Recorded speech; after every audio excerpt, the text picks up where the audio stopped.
Icewind Dale versus Baldur's Gate.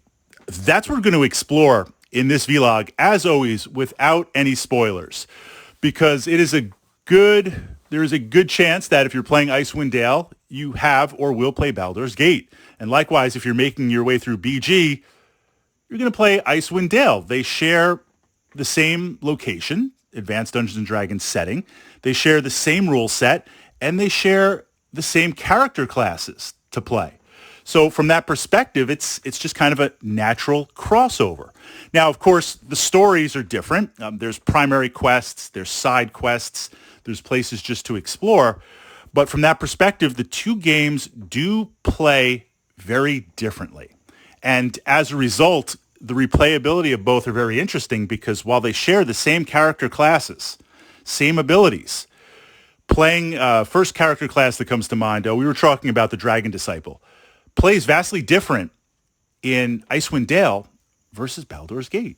And that's kind of interesting because you have character classes that you really enjoy. So to see how they play offers massive replayability between both of them. So let's jump in with some Tactica as you're making your character classes, or if you have favorite character classes from one that you're thinking about playing in the other, what are some of the similarities? What are some of the differences? And of course, then we will turn it over to the comments from my fellow AD&D digital enthusiasts. Now, I am generalizing a little bit here, but with that regard, the first thing is the fact that both games have combat. Both games are going to have iconic D&D monsters, and I'm not going to give any of those away because that's so much of the game, fighting, challenging, and going up against some of these monsters. But what separates the two primarily is Baldur's Gate is more of a focused type game. You explore some areas, you do some things, you encounter monsters, and there are some times where there's a lot and they're flooding the screen. But Icewind Dale is a mass combat game. There are more bigger fights. They almost become, the encounters almost become battles. The game engine throws a lot more at you. So optimization, understanding how things work, and understanding that certain characters are going to be more efficient in Icewind Dale compared to Baldur's Gate. That's not to say that you can't play all of them. That's not to say you can't hardcore. That's not to say you can't solo. You can, but there is somewhat of an adjustment in certain pieces. So as you're developing your character or as you're buying gear, you need to look and say, one's geared more, a little bit more towards mass combat. One's geared a little bit more towards focused combat.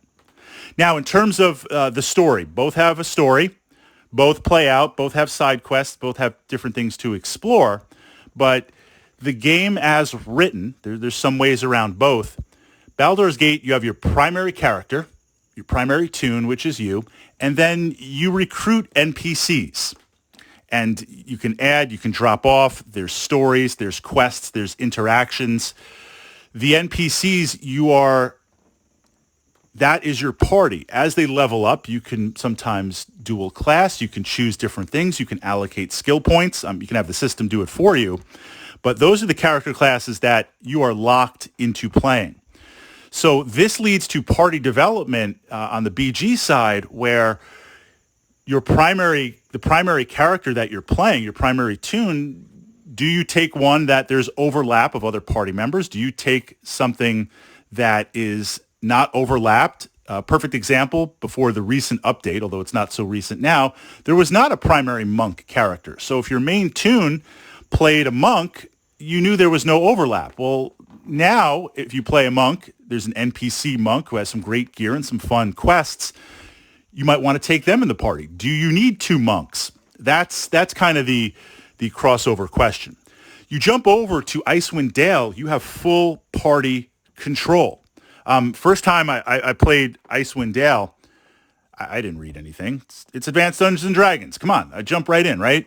Tabletop, digital, we make it happen. So I roll up my character, running around, make it through like well into the first part of the game, and I'm like, man, there's no NPCs anywhere. I didn't realize you build your own party.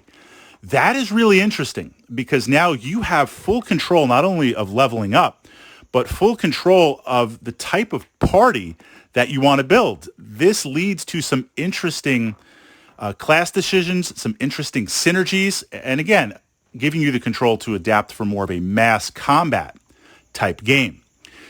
What's interesting about Icewind Dale is while you can solo it, you can solo all of them, you can also, in terms of replayability, make some interesting parties.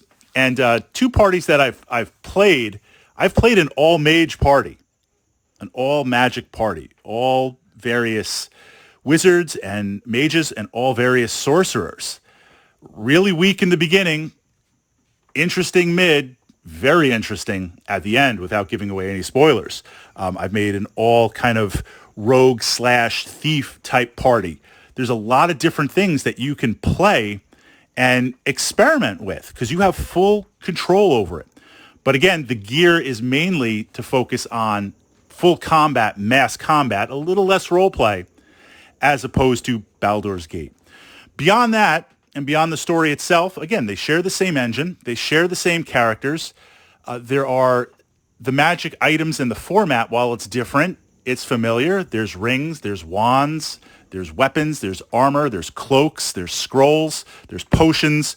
That familiarity from one to the other is going to be able to port over really easy and really fast.